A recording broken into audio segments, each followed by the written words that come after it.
இருட்டுக்குள்ளே தனித்து நின்றேன், பெண்மினி பூச்சிகள் மிதக்க விட்டாய், தனியறையில் அடைந்து விட்டேன், சிறகுகள் கொண்டு தென்னை பறக்க விட்டாய், அலைகள் அடித்து தொலைந்து விடும் தீவை போல மாட்டிக்கொண்டே, இறுதிச் சடங்கில் மீதிகள் படும் பூவை போல சங்கி விட்டேன்.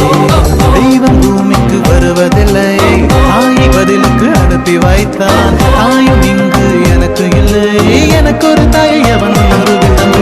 தோழியா என் காதலியா யாரடி என் கண்ணே, தோழியா என் காதலியா யாரடி என் கண்ணே, மடி மீது தூங்கச் சொல்கிறாய், தோள் மீது சாய்ந்து கொள்கிறாய், நெருங்கி வந்தால் நண்பன் என்கிறாய்.